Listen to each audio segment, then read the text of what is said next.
Welcome to the Real Python Podcast. This is episode 224. How does a Python tool support all types of data frames and their various features? Could a lightweight library be used to add compatibility for newer formats like polars or PyArrow? This week on the show, we speak with Marco Gorelli about his project Narwhals. Narwhals is a project aimed at library maintainers rather than end users. We discuss how the added compatibility benefits users by supporting modern features like lazy evaluation. We cover several projects Marco has been working with to implement Narwhals, including Altair, scikit-lego, and Ibis. We also discuss how Marco started contributing to open source projects.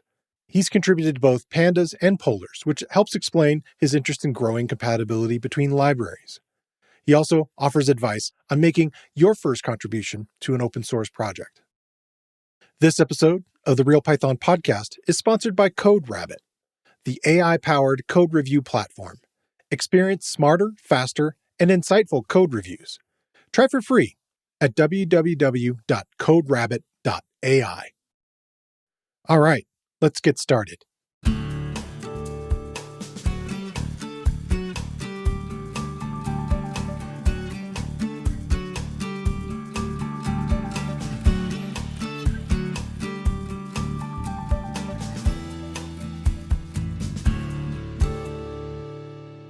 The Real Python Podcast is a weekly conversation about using Python in the real world.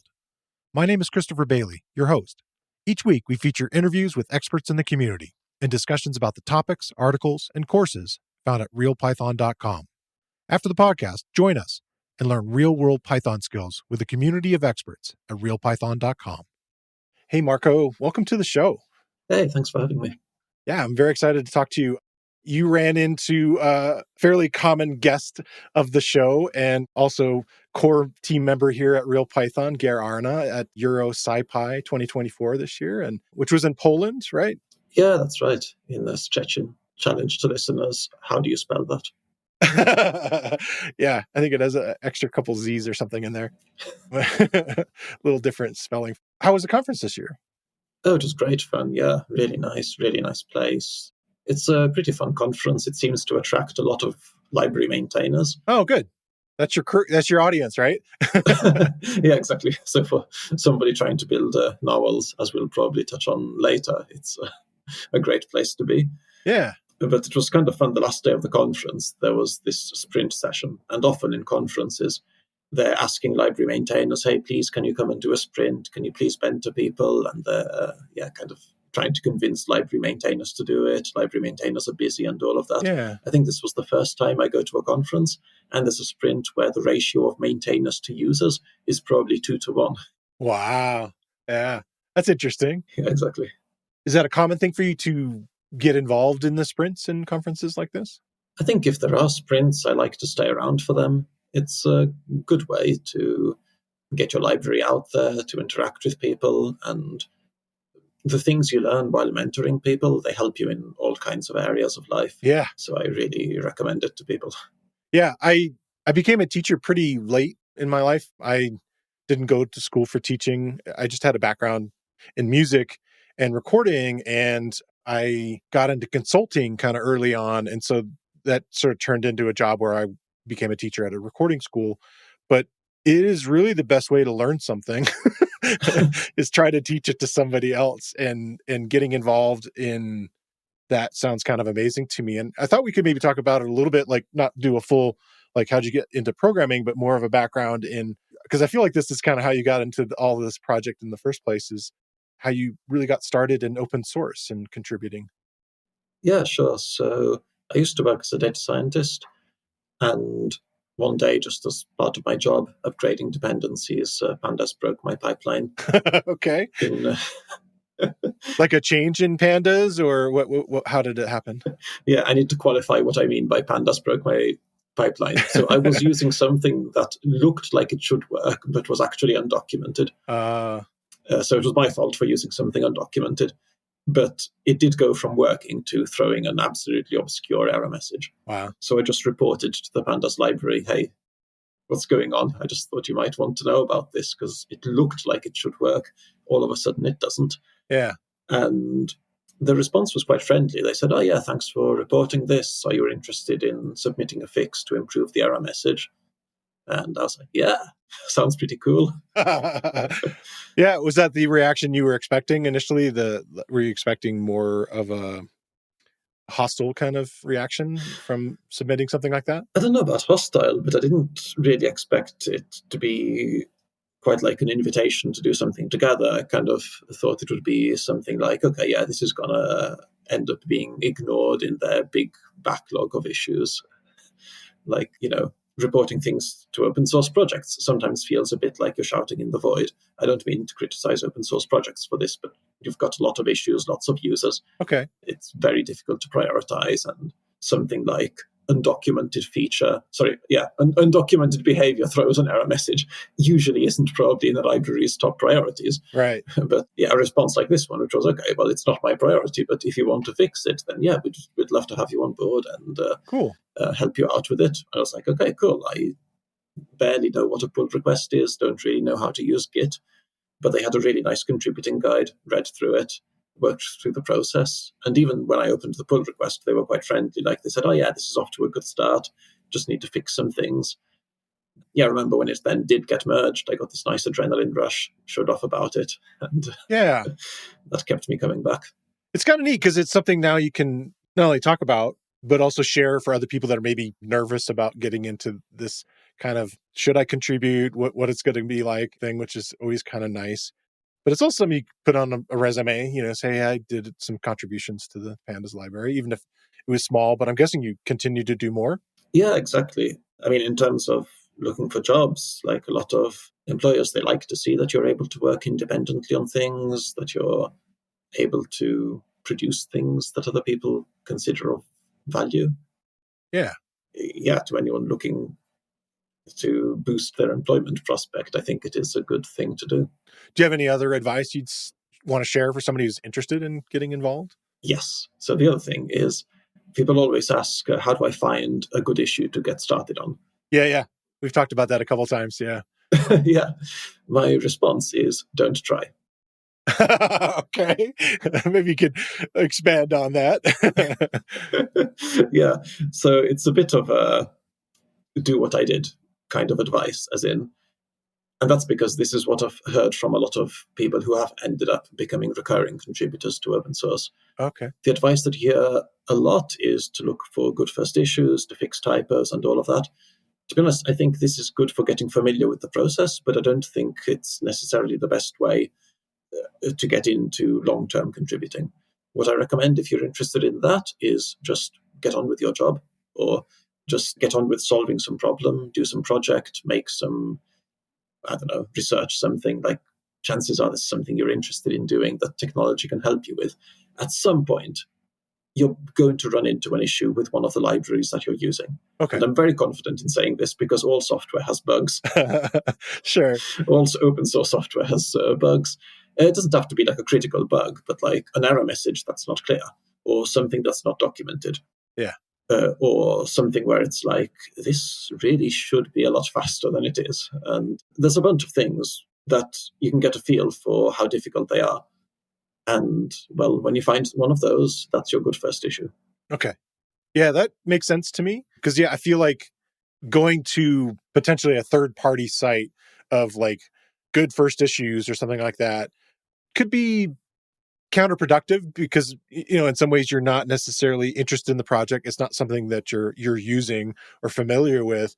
And your approach that you're mentioning here is something where someone is truly going to have a vested interest. And maybe if they're following along with sort of the, I don't want to call it the Git history, but the stuff that's happening, on a particular project, and feel like they're maybe part of the community, or even like I've had a few projects recently where I've been wanting to feature them on the show and learn a little bit more about them, and maybe their documentation was a little lacking because it's like really alpha. They're really just kind of figuring out what they're doing, and so I'll join the Discord just to kind of check it out. Is that an area that you think is a good place to look at learning about what's happening with the project and just seeing how that you might be involved?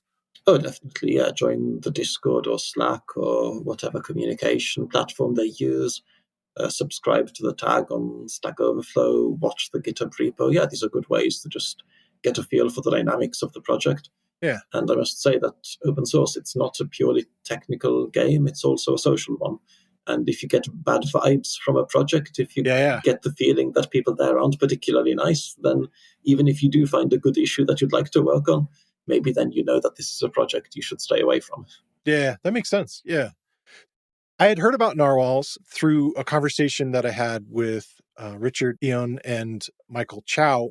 They both composite, but they work on the Great Tables library, and they were like singing the praises of this wonderful tool. And I was like, okay, this sounds really interesting. And then when Ger Arnott ran into you and said, hey, I don't know if he asked you or that that kind of came up in conversation, but when it came to me and said, hey, do you want to have Marco come on the show? And I was like, yeah, that sounds actually really kind of fun. But I think a lot of people are not going to be that familiar with it, outside of, I don't know. It's one of my favorite little scenes in the movie Elf, where he says goodbye. Hope you find your dad. But how would you explain what Narwhals is and what you're trying to accomplish with this library? Sure. So, well, first of all, I need to sing praise back to Great Tables if your listeners haven't tried it out. Okay. Yeah. It's a Python library that with just a few lines of code lets you turn your data frames into really beautiful tables. It's a bit different to, let's say, a plotting library. It's got a different goal. Yeah, I really like it. And I was very excited to championing it. The idea of a display table, something that's not just like raw data or like an Excel sheet or something like that. This is something that, could be printed in a magazine or used on a website to really, truly like make it pop the way that a really fantastic plot or graph could do in the same way, but with a table, which is really neat, a neat idea. Yeah, it's really amazing just how much information you're able to convey with a well-designed table. And it's amazing just how beautiful their tables look just out of the box. Yeah. Yeah, well done to them for this amazing product. Anyway, back to the question, what is Narwhals? So you said that most listeners would not be familiar with it, and that's almost certainly true. Narwhals, I describe it as a tool for tool builders. So if you're a data scientist, analyst, ML engineer, if you're somebody trying to do some analysis with some data, I don't recommend using Narwhals. Narwhals is a tool for people who are building tools for those people. So if you're building a library that's meant to be used by data analysts, or that's meant to be used by data scientists, like one of the first questions you're probably going to ask yourself these days is, do we support pandas or do we support polars? Or PyArrow or whatever else is out there. Yeah. Do we write the library using one of these data frames? And then if the input is a different data frame, do we convert to the one that we've written it in? Like, what exactly do we do? And with Narwhals, what we're trying to say is, you just express your data frame logic. You just express the operations that you want to happen. And then we'll take care of making everything happen natively according to whatever the user passes in. So if a pandas user passes in a pandas data frame, then we make everything happen using pandas. If a user passes in polars, we make everything happen using polars. Similarly for the other libraries that we support. And like this, pandas users, for them, it can just be a seamless experience. Your library just works for them. They don't need any extra dependencies. They don't need polars. They don't need PyArrow. For polars users, they don't need pandas. And so everyone can just have the library work with just minimal overhead and minimal extra requirements. Yeah. I think that's kind of fascinating that I think a lot of data scientists maybe not understand sort of the underpinnings there. When you send your data as a data frame in a particular format, like in this case, let's say pandas, and you say, I want this to be used in something like a graphing library, could be Bokeh or Plotly or whatever the different types of ones that are out there. That data frame, what on the other end does that graphing library, what is it expecting in the sense of like the layout of the data? Like what do they have to be prepared for to receive that information and then use it in their library? This is really dependent on the visualization library. typically then need to be able to access the data in some way such that they can display it. Okay. So they might convert it to NumPy, they might convert it to JSON, but they do typically need to materialize the data in some way. Okay. I'm not aware of any visualization library existing at the moment that produces a lazy plot. Maybe it does exist. I just don't know of it. Okay. Yeah. We might talk a little bit about lazy as we go. Yeah, that's one of the motivations behind creating Narwhals, because one of the questions somebody might ask would be, why make this in the first place? Like, why can't people just convert to pandas or convert to PyArrow or some common DataFrame library and just use that? And there's a few reasons why I think that's really unsatisfying. So both PyArrow and pandas, they are single node, eager CPU libraries.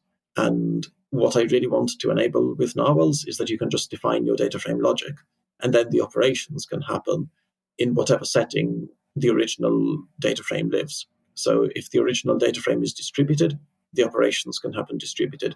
If the original DataFrame runs on GPU, everything can stay GPU native. If it's lazy, everything can stay lazy. Okay. By mentioning a lot of those terms, I think, at least me, having done a few interviews with a variety of different people, I'm hearing like names of libraries kind of pop in my head. I'm like, okay, that's Dask, the idea of distributed, whereas like it might be Rapids or like some kind of GPU based thing. Yeah. And then eager versus lazy is kind of something that has come a little more to the forefront with something like Polars, which after you did some pandas contribution, kind of going back to open source, did you work on Polars some too, or no? Yeah, so what happened was that I was originally contributing to pandas as a volunteer, but I was then hired at Quantsite Labs as a pandas maintainer. So if I was doing that as part of my job, I wasn't particularly motivated to contribute to pandas as a volunteer. As a hobby, you need to do something different from your job. Yeah, it usually makes sense. Yeah, exactly. And I was just procrastinating on some life admin one day and tried out Polars and found a little bug. So I figured it would be fun to try to fix that. And so, in effect, contributing to Polars became my hobby for some time. Then that became part of my job as well. So you got pretty familiar with both of them through that, I would guess. Yeah. I mean, I think what often happens when people contribute to open source is that they find some area that they become really interested in, and at some point you end up becoming the go-to person for that particular area of the code base. And then, you just get really into it, and that's often the path to maintainer roles, if that's the kind of thing that interests people. Yeah. What was your focus? What do you like to dig into? Date time related things, the stuff that other people don't want to do. Yeah, my co-host Christopher Trudeau, he mentions it about 4 or 5 times over the last year. Just the horror of date times, and he has all these tools he mentions. And there's a lot of misconceptions about dates and all that kind of stuff. So we bring that up often. So it's interesting to speak to somebody who's like, yep, I'm diving in. I want to work on dates and times. Yeah, time zones. If there's something that's valuable and that you find interesting, but that other people find boring and frustrating, then that's your competitive advantage. Yeah, definitely. Yeah, I'm sure that's something that would do well, especially for this kind of stuff. Because, that's really a big part of this is getting data from one place to another, making sure that there's nothing lost in this sort of translation across there. And there's been a lot of movement in that. In fact, that was kind of some of the conversations I've had with Mark Garcia, who was working on Pandas 2, and Wes McKinney talking about kind of the future of what's happening with pandas. And, a variety of people I've had in the data science world just, well, okay, so what is this PyArrow thing? What's going to happen with that? And so we've had those conversations, and even other things I've heard you talk a little bit about. There's this idea of a data interchange protocol, this sort of, hey, let's make some standards here. And do you feel like that stuff has adequate momentum, or are people still somewhat cemented in, well, we're just going to stay within this framework because this is what's working for us? Well, I think Arrow definitely has a lot of momentum. The DataFrame interchange protocol hasn't had any activity for nearly a year. So, no, in fact, more than that. So I don't really see much chance of it continuing. So, yeah, a bit feeling a bit let down by that one, but that's a different story. Yeah. Well, PyArrow is definitely what's been embraced by kind of both pandas and polars, I think, right? Oh, right. So there's the Arrow memory format. So that's what polars uses, but PyArrow is not a required dependency of polars. So polars, it uses the Arrow memory format, but it implements it in its own Rust crates. Okay. And you can then convert to a PyArrow table. And yeah, that's a totally valid use case. Okay. Although, going back to the questions about Narwhals, I feel like converting polars to PyArrow is sometimes a missed opportunity, because PyArrow is an eager data frame. And in polars, you can keep things lazy. So if you need to do a function which can stay lazy, it's a missed opportunity to have to convert to PyArrow. You could just define the set of transformations you want to happen and keep everything lazy. And that's what we want to enable with Narwhals. Because, yeah, you were asking about that I then got into polars, like after having started getting into pandas. Yeah.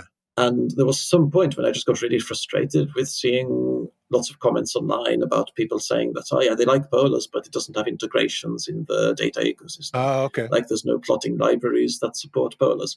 Or if they do, they just convert to pandas. And I was like, okay, well, surely we need to do better.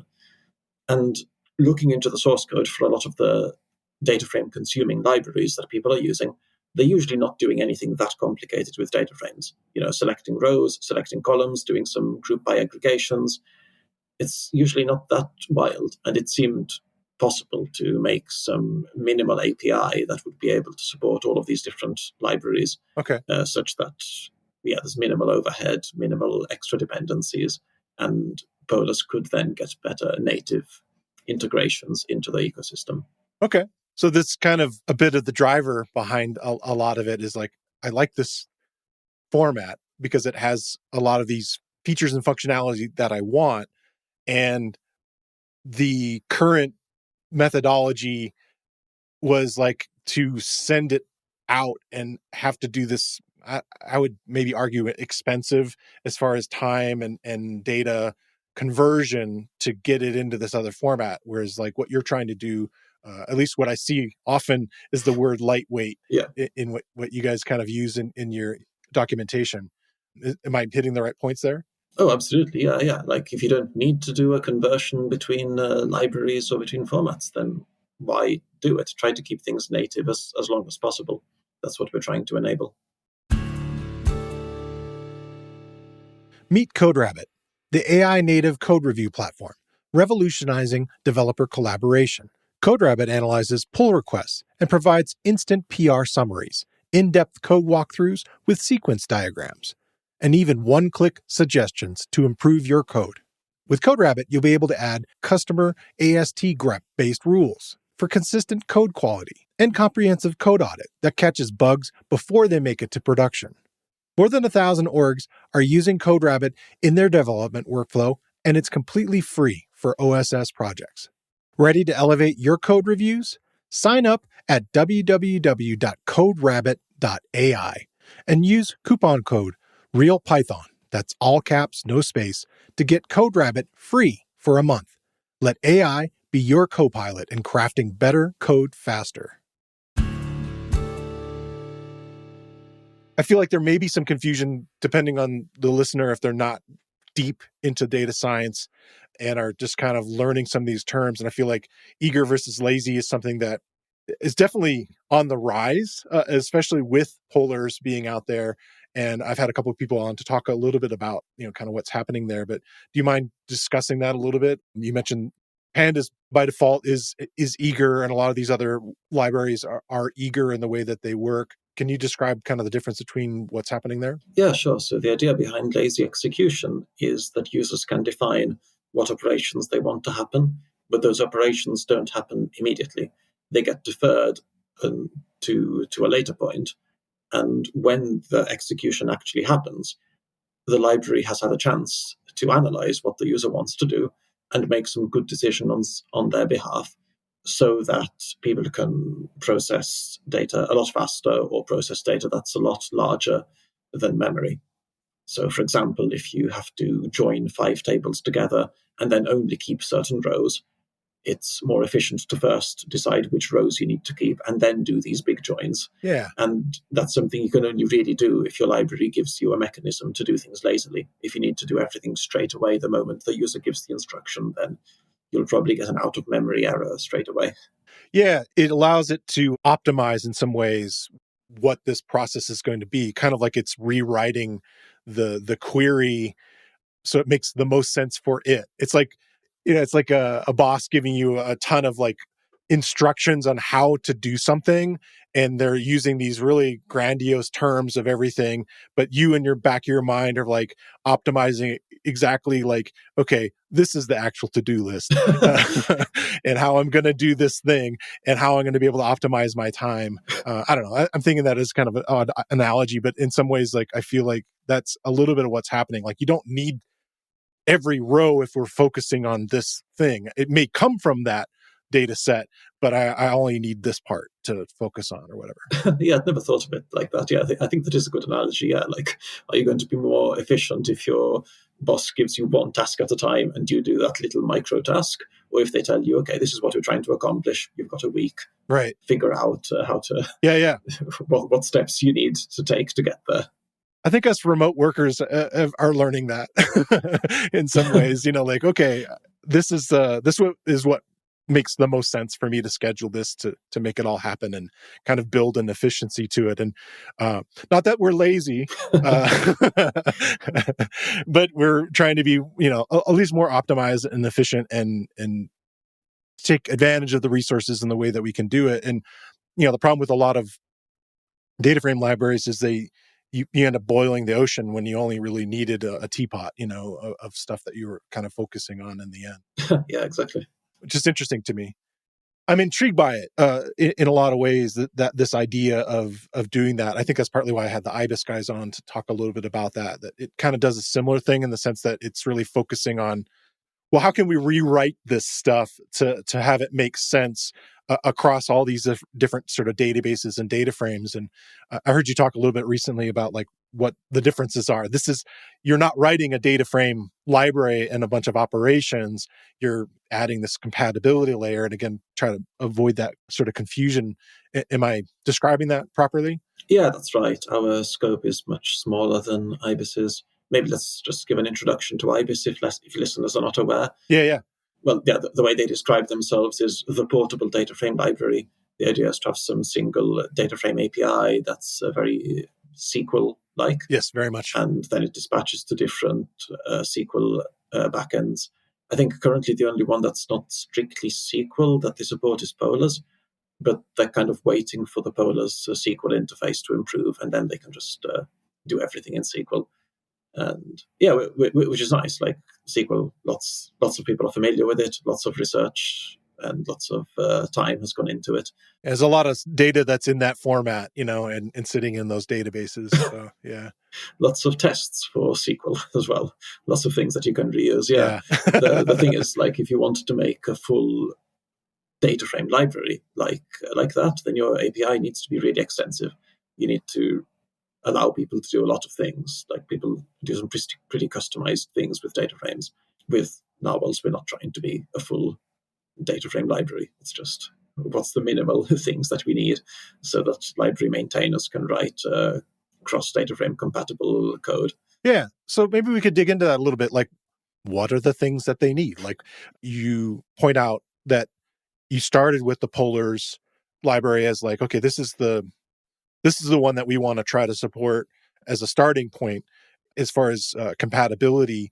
But there's like sort of this coverage, not in test world, but like API coverage that you're kind of looking at, like what needs to be there for this compatibility. Sure. So yeah, we're really doing use case driven development. So just seeing what do people need, and a lot of it is finding ways to get around some of the magic that data frame libraries, in particular pandas, does.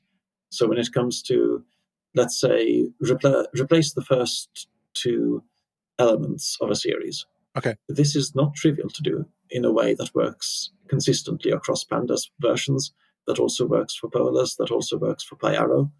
It might sound easy, but try writing code that does this. So you'll find that in old versions of pandas, it'll do index alignment in a certain way, but then at some point it changed. And then at some point it would copy the series that you were passing in.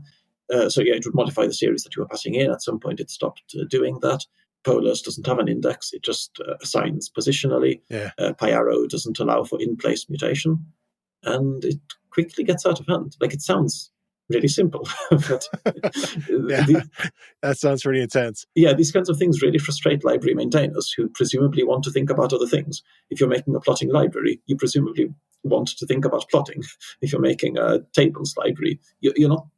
Do you really want to spend your days stressing out over API differences between DataFrame libraries? Like, probably not. You just want to describe, here's what I want to do with the DataFrame library. Please just give me a simple abstraction over them that can do what I want and that I can trust them to test. Yeah, we're testing this with like different versions of all the libraries, the different versions of Python, different combinations of dependencies and all of that, in a way that's probably much more extreme than a DataFrame consuming library would bother to do. Okay. You kind of mentioned a couple things there. I know that Great Tables announced, they called it the BYODF, Bring Your Own Data Frame, which was a fun kind of announcement back in April. And more recently, the support for Altair happened. So maybe we could talk about use cases there. Like, what was different? That did they reach out to you and say, hey, we kind of need this part of the API to be covered? Was that part of the conversation that you have with some of these maintainers? Right, yeah, this is a good one, because then it allows to really expand on the question of what do libraries need. So in the case of Altair, I got tagged in one of their GitHub issues or pull requests by one of their contributors, who was suggesting to use this Narwhals. And I originally just did not think that they would ever consider using Narwhals in a library as important as Altair. Like, at that point, I think we were maybe 5 months old. Okay. Had like a couple of libraries using us. It was still a relatively small thing. And the name of the library is a bit silly, like Narwhals. It's named after a silly Mr. Weeble song that went viral maybe 10, 15 years ago. Maybe it wasn't that long ago. Don't know if you remember it. But I didn't really think there was much of a chance of them trusting us. So I initially said, okay, thanks for mentioning this. I mean, I think if you're just interested in adding native Polars support without making pandas a required dependency, you can probably just add some extra branches with some specialized Polars code paths. And their response surprised me. They said, well, actually, it looks to us like Narwhals is exactly the abstraction layer that we need. Shall we try using that directly? And at that point, I said, okay, that's it. From now on, for the next 2 or 3 weeks, whatever extra curricular activities I was thinking of doing, they're gone. I'm just putting all of my energy into seeing if we can get Narwhals to work inside Altair. And indeed, at the time, we didn't support everything that they needed. So what they wanted was to be able to inspect column data types in a lazy way, and then make some decisions off of that. Once they've inspected the data types, then they need to sanitize some values, they need to do some transformations, they need to convert date times to strings, and that's another one that varies across libraries. Like, that was a bit of a nightmare. Okay. Like, you think that these directives, like %y meaning year, %s meaning second, are at least consistent across libraries? No. PyArrow and Polars interpret %s as meaning different things. So frustrating. So had to work through a bunch of these issues. But eventually I was able to get something that made CI green, went through some iterations with them, and then finally a month and a half ago, 2 months ago, something like that, they merged the PR. A month later, they made a release. And since then, it's been a required dependency of Altair, which does wonders for our downloads count. It makes it look better than it is. No, it's great.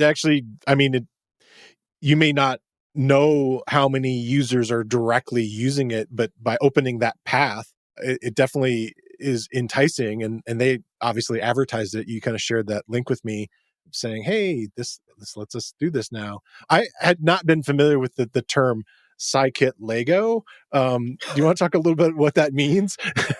That's cool. Yeah, that's another. It's a really nice library that was started at a Dutch company, I think maybe a consultancy. They were just using scikit-learn, but found that there were some extra building blocks that were missing from scikit-learn, some slightly experimental things, and they were like, okay, well, trying to contribute these to scikit-learn. It's a relatively slow process. There's a lot of decision-making inertia that happens there. Like, it's not a criticism on scikit-learn. Scikit-learn is a huge project. It's practically like critical infrastructure at this point. Just try to install it. It's pretty big. Yeah. It's pretty big, and also like it's very widely used. Like, oh yeah, definitely. Yeah. There's a bit of a saying in open source that no is temporary, but yes is forever. So if you approach scikit-learn with, hey, can you implement this algorithm which just came out in a paper last week? They might be like, well, let's wait for it to prove a bit more stable or a bit more useful first. But like they were like, okay, well, let's make our own little scikit-lego library, just some extra building blocks for scikit-learn pipelines that we can just add whenever we feel like. We don't need to ask permission for anyone. And I think the story is that they just released it on GitHub, and then they found that other people were finding it useful as well. It's a very practical library. It's just things that work in a production setting. Not necessarily like the fanciest things, but just things that were helping them with their jobs. And they were very closely tied to pandas. And they were interested in exploring this data frame agnostic idea because they were also really big fans of polars. And they were, really friendly about trying to explore narwhals. And one of their maintainers just dove so deep into narwhals that then, like, I think he's made more than 100 pull requests to narwhals by now. He didn't just try using narwhals in his library. He then dove headfirst into narwhals to the point of becoming one of its major contributors. Wow! So that was a pretty successful story. I think they were our first medium-sized adopter. This week, I want to shine a spotlight on another Real Python video course. As a Python developer, you'll need to work with many types of data.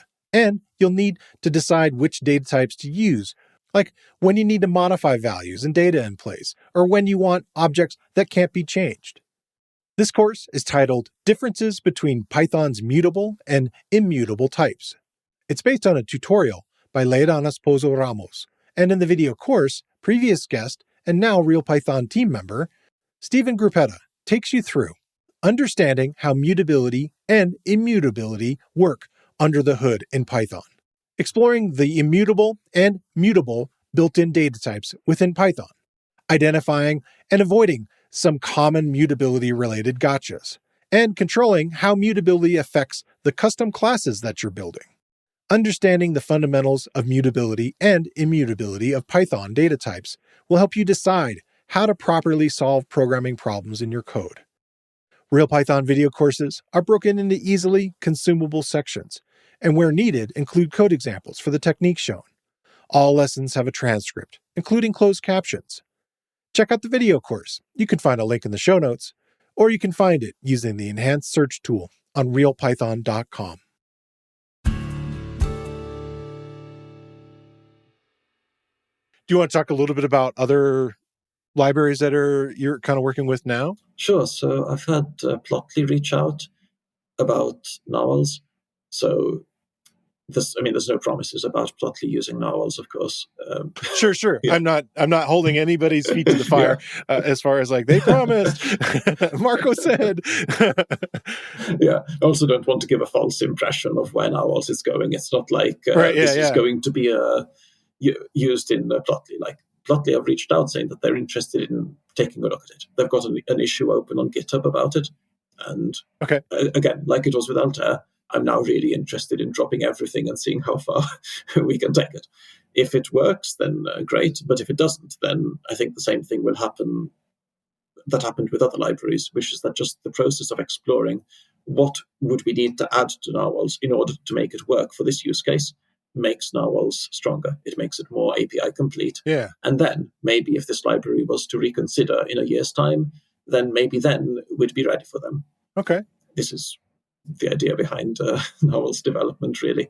Then we've had, so Fairlearn showed some interest for a slightly surprising reason. So they said that they were actually frustrated with dealing with different pandas version incompatibilities, like with pandas changing its API a bit and things. And they were like, okay, well, if we can use a simple abstraction there on top of pandas, that means we don't have to think of these things. Then that would be really convenient for us. Then who else? Yeah. What was the name of that library again? I'm sorry. Oh, this Fairlearn. Fairlearn. Yeah, Farlearn. Yeah, it's a really interesting library. Okay. Then, Shiny. So I think the Great Tables developers, their company Posit is also working on PyShiny. So yeah, they've been exploring using Narwhals in their work. Okay. Yeah, excited to see where things go. Yeah, I don't know if we mentioned it. Like, were there any unique edge cases with Great Tables? So, well, with Great Tables, I don't think that it's on their roadmap, because I think they might have mentioned in the podcast that when they'd already pretty much written most of Great Tables, Narwhals was either not non-existent or it had only just got started, so it wasn't really an option for them. Oh, okay. So this predates it, yeah. Yeah, exactly, yeah. I don't think it would be too difficult for them to adopt Narwhals if it was interesting to them, but to be honest, a bit of a philosophy I have in open source is if it's not broken, don't fix it. So sure. If they've got a solution that works for them, then they don't necessarily have to use Narwhals. Like, they've already done the work of like having separate code paths for pandas and polars. Yeah. If they wanted to simplify it, then I think Narwhals could help them, but otherwise... I think that's something they might have been hinting at when they were speaking of it. They're like, oh, wow, we had to do this ourselves. We could have had help. Yeah, exactly. One of the things that you've kind of mentioned is this idea of you're taking on some responsibility in being this compatibility tool. Do you want to speak a little bit about that? Like, what goes into that? And it's not like this sort of ironclad agreement, but it's something that I feel like you're like, I want people to understand that, hey, I'm going to, pay attention. You talked about, hey, these libraries are on the move and changing as they go. What goes into that, and what are your plans for people that are interested in using this tool? What can they expect as far as like compatibility in the future? Sure. Well, what goes into it? A lot of testing. So okay, testing across different pandas types. Like, take integer, int 64. Okay. In pandas, there's about 3 different ways of making an int 64 column. So you need to run all the tests through all the different types. We run tests on different versions of pandas, on different versions of Python, against the nightly builds of pandas. So, like, wow. every day pandas releases a nightly wheel, so we're just checking that doesn't break our things either. And we do that for all the libraries that produce nightly wheels. And then for downstream consumers like Altair and scikit-lego, we also test their tests in our CI to make sure that we're not breaking their stuff. Yeah, for that we only do one version. Maybe we should do more, because we are taking on a fairly big responsibility here. So it's difficult to gain people's trust, and I think it's very easy to lose it. Yeah. So yeah, we just need to be really careful. The mantra, like, move fast and break things. In Narwhals, it has to be the opposite. Like, yeah, I mean, it's okay to move relatively fast, but everything needs to be backed by careful tests.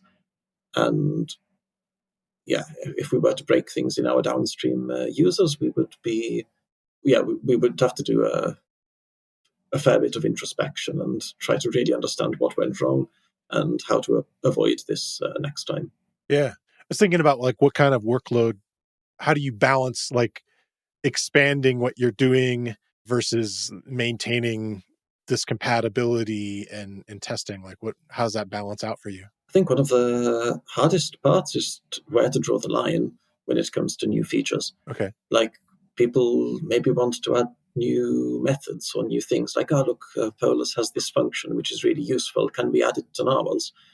And yeah, initially you're happy to expand things and you're like, oh yeah, this seems easy enough, let's add it.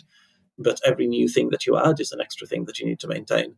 So I think the API that we've got at the moment, it's quite nice and it's extensive enough to be dangerous.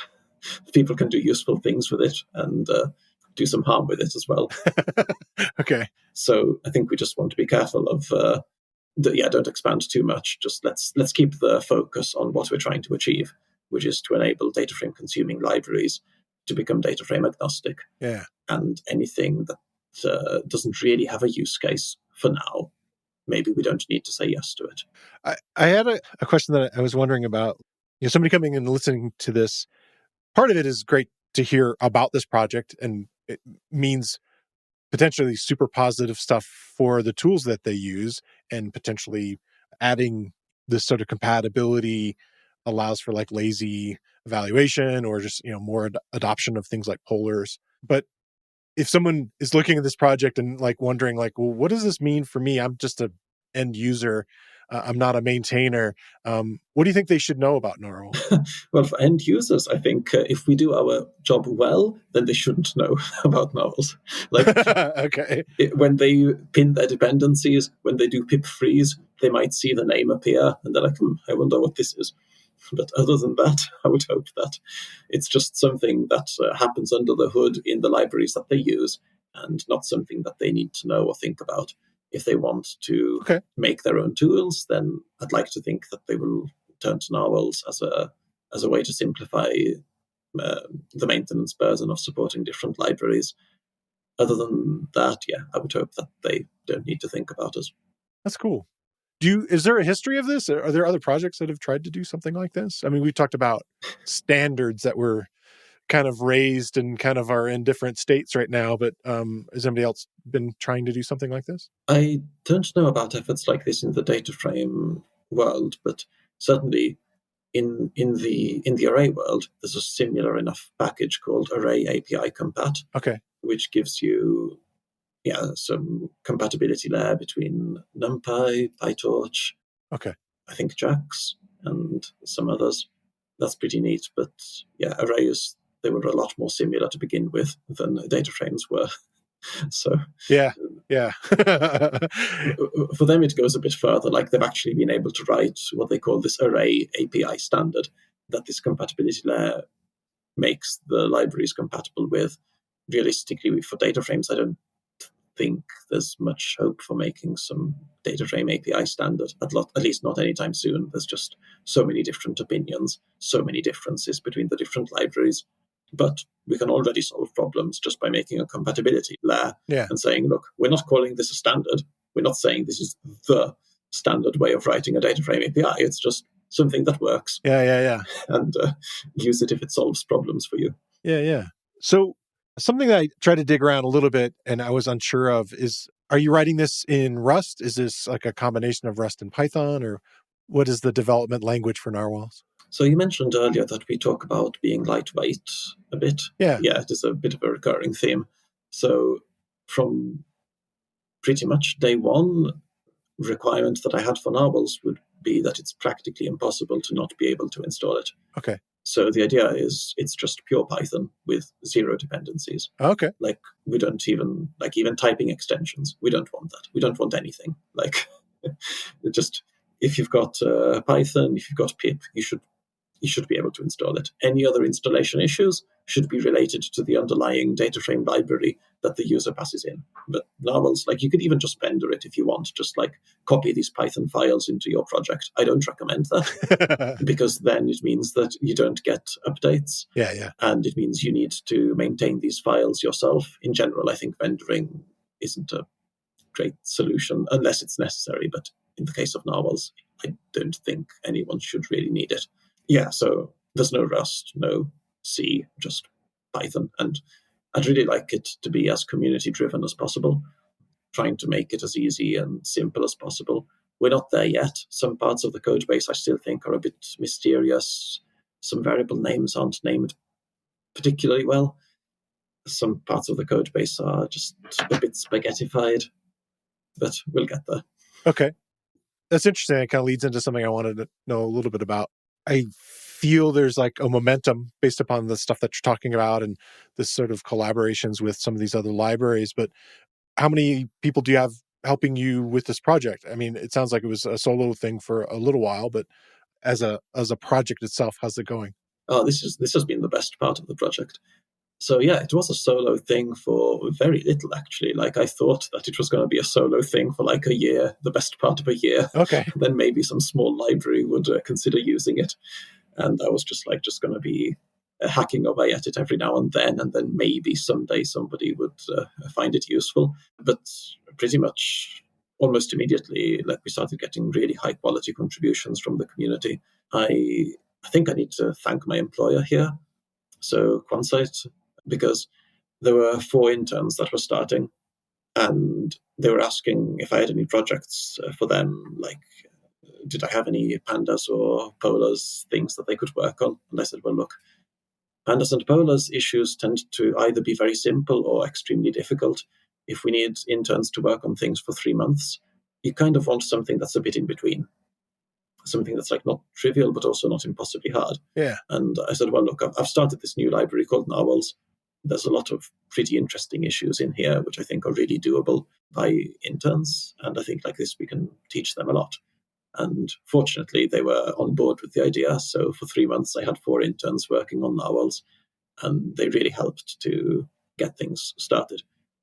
But it wasn't just them. Like, I was just so pleasantly surprised. We had so many people coming in, contributing really high quality things. And we're trying to keep that going and just trying to make it easy for people.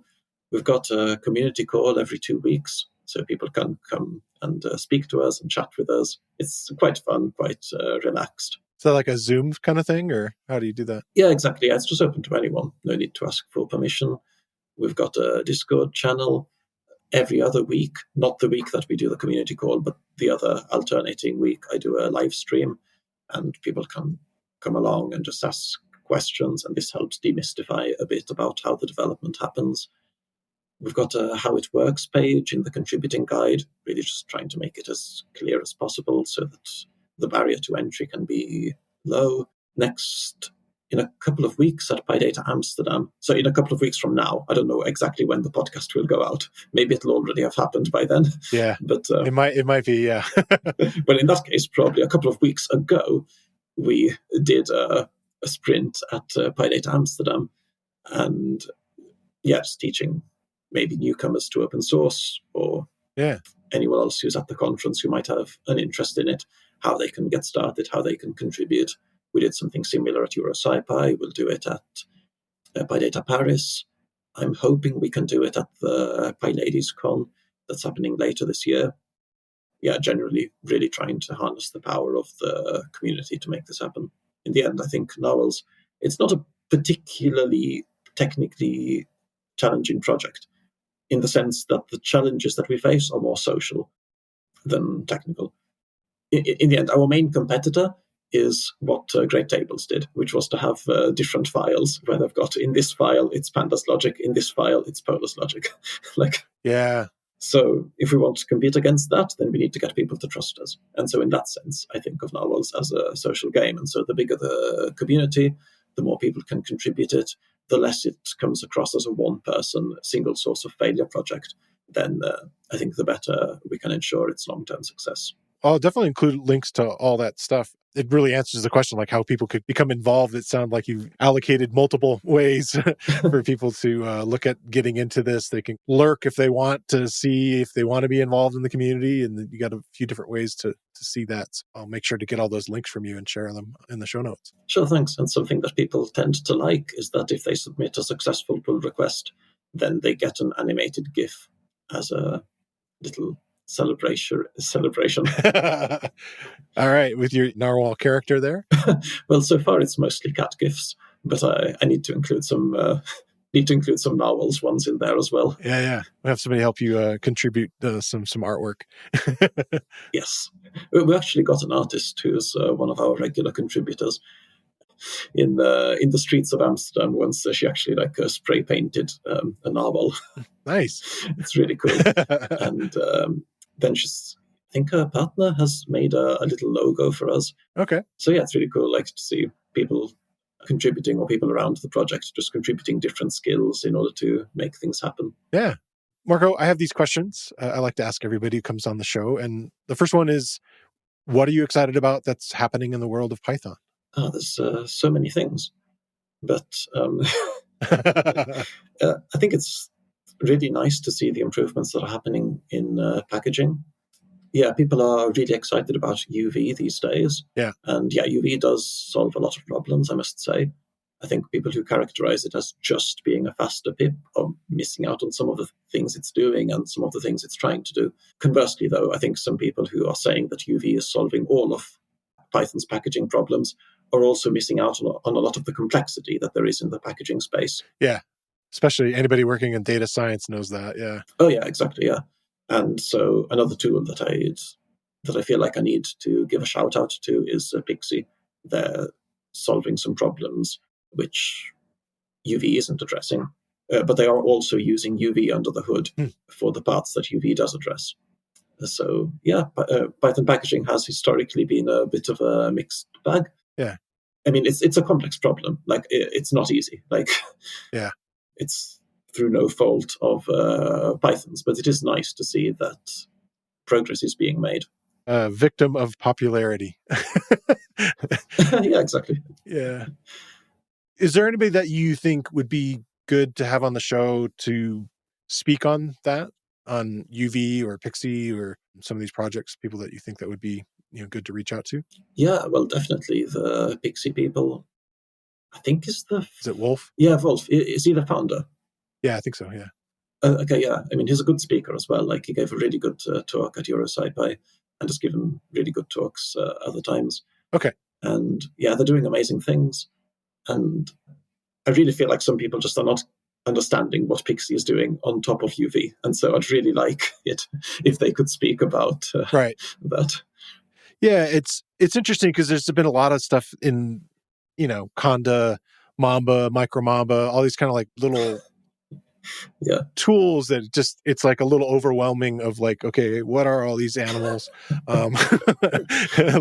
literally and figuratively, that I'm having to deal with here and understand what's happening. So yeah, too many animals, and we've added one more animal to the mix with Narwhals. I think Monty Python would be proud.